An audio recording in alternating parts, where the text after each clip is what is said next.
Cargill and Belair square off. Miz tied up. And Gunther shows respect. And don't forget to give us a subscribe while you're here.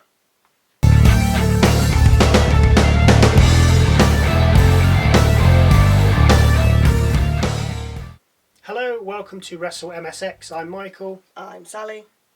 And we open with the Women's Crown Jewel Champion, Liv Morgan, accompanied by, of course, Dirty Dom and Raquel Rodriguez. Morgan didn't have the Crown Jewel Championship with her. Cole explained that the Crown Jewel Championship was being stored in the vault of the WWE Experience in Riyadh. But considering that Raw is from Riyadh, why not just let her come out with her new title? Yeah. I mean, it's not like they're back in the US or another country for that matter. Just let her have the joy of coming to the ring with two belts and let her show it off one more time. Because once they've left Saudi Arabia, we'll never see the belts again. Well, maybe next year. But that's not the point. Let her have it. Why not? Anyway, Liv states that the Liv Morgan Revenge Tour is over and that we're moving on to the Liv Morgan World Tour. She said she'd taken out Rhea Ripley, beaten Tiffany Stratton, and then obviously Nia Jax, becoming the greatest women's champion of all time. Then it was Dom's turn, but he was about to speak when Jade Cargill and Bianca Belair head out, both cosplaying as Deadpool. Jade asked if they wanted a piece of the tag team champions, to which Liv stirred the pot by saying that they both think that they're the best, and that the only thing that's keeping them together is their tag team titles. As it looked as if it was about to kick off, Adam Pearce came storming out. As Jade and Bianca were about to leave the ring, Liv told Jade to watch out for that knife Bianca's going to stab her in the back with. This was enough for Belair as she hit Morgan, dropping her to the mat. Pearce said enough. We're going to have a Women's World Championship #1 Contenders Battle Royal match right now. So, we had Io Skye, Kairi Sane, Bianca Belair, Jade Cargill, Natalya, Lyra Valkyria, Kayden Carter, Katarna Chance, go for the Green Lantern look, Sonya Deville, Shayna Baszler, Ivy Nile, looking like Wonder Woman, Isla Dawn, Alba Fire, going for a Carnage look, Zelina Vega and Maxine Dupree all fighting it out to face Liv Morgan. Morgan and Raquel Rodriguez at ringside, obviously. Now, I'm not going to call every punch and every kick of a 15-woman battle royal. What? Give the fans what they want. But first out was Isla Dawn, eliminated by Kayden Carter, who was herself then eliminated by Sonya Deville. Dupree was eliminated by Nile, with Nile then eliminated by Vega. Vega then went out via Sane, with Natalya getting rid of Fire. Chance did a handstand back to the ring, but got kicked off the apron by Skye. Sane was dumped out by Belair, followed by Baszler kneeing out Natalya.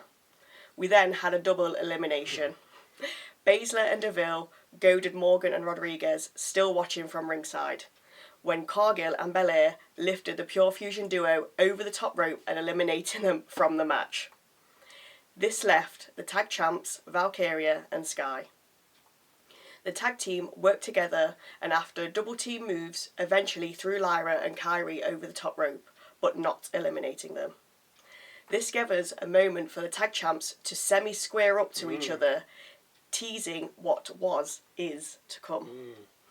As the two got closer, Valkyria and Sane jumped them, as they hadn't been eliminated. But they may as well have not bothered, as Lyra was KO'd and Sane jaded. Belair threw Lyra over the top rope. Lyra hung on, so Belair went to push her off the apron. Rodriguez then came over, grabbed Belair's hair and started to pull it, trying to eliminate her. Cargill then grabbed Belair by the waist, trying to keep her partner in, and a tug of war ensued. Jade one side, Raquel the other, Bianca the rope. It didn't take long for Morgan to get involved, jumping on the apron and grabbing Jade. Then, between them, Morgan and Rodriguez managed to pull the tag champs over the top rope, therefore eliminating them. Cargill and Belair then chased Morgan and Rodriguez off through the crowd. We then head back to the ring where the two final competitors are, Valkyria and Skye. Skye hits a Meteora with both women then fighting on the apron. Lyra hanging on with her foot under the bottom rope as Skye hammers away at her. Lyra turns it around, getting Skye on her shoulders, but Io then manages a German suplex on Lyra on the apron, sending her to the floor outside. Io Skye wins and becomes the new #1 contender to Liv Morgan. I don't think she'll beat Morgan when she faces her. No.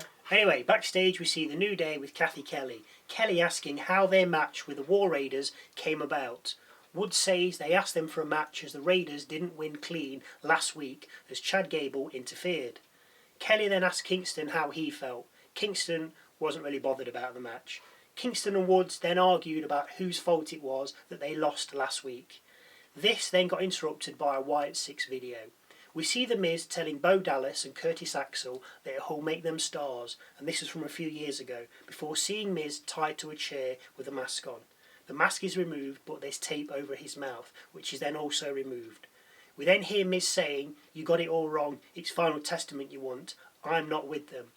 Bo Dallas then comes into shot, laughing, and says to Miz, "We never cared about Final Testament, we want you." The tape then gets placed back over the Miz's mouth, and Bo telling him, I'm just paraphrasing here, "You will beg and plead for mercy, for dust you are, and dust you will become." Miz in a lot of trouble, Yes. and he's only got R-Truth to help, so he's in big trouble. Big trouble. We then get a clip of Goldberg saying he's going to retire in 2025. So, Cena Goldberg retirement match at WrestleMania then? Yep, winner goes home. So that'll be Goldberg then, because Yeah. Cena's doing the whole year. Thanks for coming, Bill. War Raiders versus New Day next. Woods and Kingston start really well, double teaming Ivar until Eric's seen enough and gets in the ring, turning it around for the Raiders. Coming back from the break, we see Woods in trouble and being covered by Eric for 2. Woods tries to reach Kingston for the tag, but the newly tagged in Ivar keeps him away, sending him back to the Raiders' corner. Woods manages to hit Eric before stunning Ivar and then tagging in Kofi. Ivar does the same, bringing in Eric. Kofi goes to town on Eric, hitting him with SOS, but Ivar breaks Kofi's cover on 2. Kofi then dumps Ivar out the ring before flying over the top rope to finish him off. Back in the ring, Kofi double leg drops Eric and then waits in the corner to hit Trouble in Paradise. Woods has other ideas though and tags Kofi. Kofi turns to Woods looking disgruntled. This allows Eric to attack Kofi, bring Woods into the ring and slam him down to the mat before tagging in Ivar. The War Raiders then hit the War Machine on Woods, with Ivar then covering him for the win. Back from the break, we have Sami Zayn in the ring. He came out to talk about what happened at Crown Jewel, when Jey Uso heads out. Jey thanked Sami for having his back, but wanted to know if kicking Roman in the face was an accident. Before Sami could answer, Jimmy Uso heads out to the ring. Big Jim. Jimmy straight up telling Jey that Sami kicked the OTC in the face on purpose and that he can't be trusted. Sami said that he, Jimmy, was the one that brought him into this family, and that when things started to go bad, you kicked me in the face, you've kicked Roman in the face, and you've kicked Jey in the face. Oh dear, Jimmy. Oh, Jimmy. Jimmy claims he's not the bad guy here. Sami said he came out at Crown Jewel for one person, Jey. And for a minute, when they were all fighting side by side, it felt like old times. It felt good. Sami then turned to Jey and said that he loves him, but he can't do this again, and that he's out before leaving the ring. Jey then asked Sami to come to SmackDown so they can talk it through like family. Jimmy piped up saying he ain't family. Jey said that he sees Jimmy Uso, Jey Uso, and Sami Uso. Jey finishes by saying he hopes to see Sami at SmackDown. We then catch up with Jackie Redmond backstage with Seth Rollins. Seth has no doubt that in the future he and Reed will dance once again, but at the moment he has gold on his mind, and that tonight 3 of the best in the world and Dominic Mysterio are going to duke it out to get a crack at the World Heavyweight Championship. Dragon Lee with Zelina Vega against Chad Gable next. He's accompanied by Ivy Nile. The women doing a double shift tonight. Some mat wrestling to start with, which was right in Gable's wheelhouse, before a head scissors takedown and a crossbody from the top rope by Lee got him a 2 count. The two then fight on the apron with Gable throwing Lee off, sending him crashing to the floor. Back from the break, and Gable has Lee on the top turnbuckle, but Lee manages to do his double stomp on Gable. Gable gets his second wind, chopping Lee and then back body dropping him before going for a cover, but only for a 2. Lee mounts a comeback, drop-kicking Gable, who's slumped in the corner. The resulting cover gets him a 2. The two men then trade blows in the middle of the ring before Lee hits Gable with a German suplex. Gable returns the favour, hitting 3. A sit-down powerbomb pin then gets Lee a 2 count, before we go to the top turnbuckle again, with Gable bringing Lee crashing down to the mat and then hitting him with a cliffhanger DDT. No, me either. Gable then goes for the pin, placing his feet on the bottom rope for leverage. Vega knocks them off though, which brings Nile over. She locks Vega into a Dragon Sleeper submission, which in turn brings Rey Mysterio out. Gable, for some reason, then tries to remove Rey's mask. All Rey's doing is checking on Vega. Just leave him alone, Gable. Get on with the match. Rey manages to kick Gable, sending him back towards the middle of the ring, where Lee grabs him, hits Operation Dragon and covers for the 1-2-3. Good to see Lee winning on his own. Backstage, Jackie Redmond asks Gunther his thoughts on his match with Cody Rhodes at Crown Jewel. But before he can reply, Ludwig Kaiser chimes in, saying that Cody was lucky and didn't deserve the win. Gunther stops him, saying he wasn't lucky and he did deserve it. He was the better man. Exchange a bit of respect from Gunther there. Redmond then asks for Gunther's thoughts on the competitors in the Fatal 4-Way later. Gunther says they're 3 capable performers and Dom, and that after Saturday he has to do better, before turning to Ludwig and saying that they both have to do better. Now if Gianni Vinci was there... Okay. Last match of the night, Damian Priest versus Sheamus versus Seth Rollins versus Dominic Mysterio in a Fatal 4-Way World Heavyweight Championship #1 Contenders match. I think Reed's going to interfere. Fair. Yeah, me too. We've not seen him all night. Waiting. Anyway, Priest chases Mysterio out the ring as Sheamus and Rollins go at it. But Mysterio dives back in the ring, pushes Seth and Sheamus, and then heads back out. The other 3 then corner Dom, with Dom on the apron. Sheamus comes from behind, with Priest allowing Sheamus 10, even more, beats of the bell reign on Dom. But as Priest watches on, Seth rolls him up behind for a cheeky little pin. Sheamus breaking it up. Each man, excluding Dom, who's out the ring, then tries to do their finisher on the other, but they all get blocked or countered. Sheamus ends up outside the ring, he pulls Priest out and the 2 start to fight, so Seth decides to join them by diving through the ropes and taking them both out, before getting back in the ring and diving out the other side where he floors Dirty Dom. Seth, clearly on a roll, gets back in the ring and dives at Sheamus and Priest once more before we head to a break. He's on it tonight, isn't he?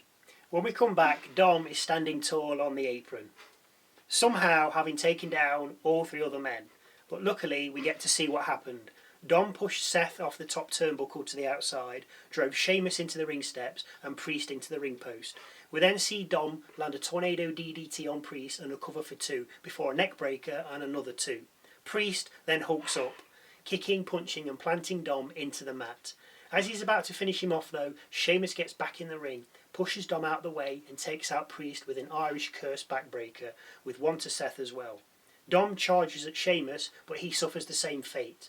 The Irishman then goes up top, drops a knee on Dom and goes for the cover. Seth launches himself over the top rope, breaking the count. Priest then levels Dom and we head to the break with all 4 men down in the ring. We come back to find Seth and Sheamus going at it. Sheamus sends Seth over the top rope just as Priest comes in, but he eats a Sheamus knee before getting white noised, the resulting cover getting a 2 count. Dom gets back in the ring, drop kicking Sheamus, Sheamus landing on the middle rope. As Dom's about to hit the 619, Sheamus gets up and hits Dom with a running power slam and then sets up for a brogue kick. Seth intercepts, super kicking Sheamus out the ring, with Seth then reaching through the ropes to try and bring Sheamus back in. Dom seizes his opportunity, rolling up Seth from behind for a 2. Dom then gets pedigreed, but the camera then focuses on Seth. He looks like he's seen a ghost. Halloween's over. The camera pans back and we see Bronson Reed decimating Sheamus and Priest. I knew he'd turn up. He had to, didn't he? Had to. Seth and Reed lock eyes before Seth leaves the ring and the 2 men fight. As Reed is about to clear the announcer's table, Priest kicks him with Sheamus kneeing him. This sends Reed into the ring with Priest and Sheamus in hot pursuit. They shouldn't have bothered though, as they both suffer the same fate. A Death Valley driver and then a tsunami from Reed. Reed goes back to Seth, who finishes what he started by placing Rollins on the announcer's table and tsunamiing him through it. Reed then walks back into the crowd as if nothing happened. Calm as you like. Dominic Mysterio then frog splashes Sheamus and goes for the cover. Priest just managing to punch Dom off on 2. Priest ends up hung over the middle rope. He gets 619 by Dom, who then goes up top for another frog splash. Priest catches it and hits south of heaven. Both men now down on the mat. Priest, though, manages to drape his arm over Dom, and the ref counts to 3. Priest wins and gets another shot at the World Heavyweight title. Raw goes off the air with Gunther and Priest having a stare down in the middle of the ring. I don't mind Priest winning. No, I don't. It's a shame Dom didn't win. Yeah, it would have been fun. It would have been funny. Yeah. It'd have given Gunther a free pass because they're not going to let Dom have the World Heavyweight title. No, I don't think they will, no. I mean, the way it was going throughout the night with everybody sort of, and Dom's fighting. Yeah. And Dom. And Dom. It made you thought, that... Just out of nowhere he could win it, maybe especially he's with win it. Reed coming out and kind of... Yeah, when Reed came out, not Priest, Mysterio was hiding. Yeah. And then when obviously the coast was clear, he came out, he nearly got it, but never mind. And just one little bit of beef. It's just a shame they didn't let Liv Morgan come out with the Crown Jewel Championship. Yeah. Literally no point in it. Here was your last chance, Triple H, to show the belt to the world. But now you're corporate Triple H, you're playing by the rules. The DX Triple H wouldn't have played by the rules, would he? No. He would have insisted the world see the belt if it was his. Just as Morgan should have done. Morgan should have said that she wants to show the world what she's become. Yeah. But that moment has been stolen from her. Very poor from the WWE and the decision makers. Very, very poor. If you agree or disagree, please feel free to comment. Thank you again for watching. And we'll see you Saturday for our look at SmackDown.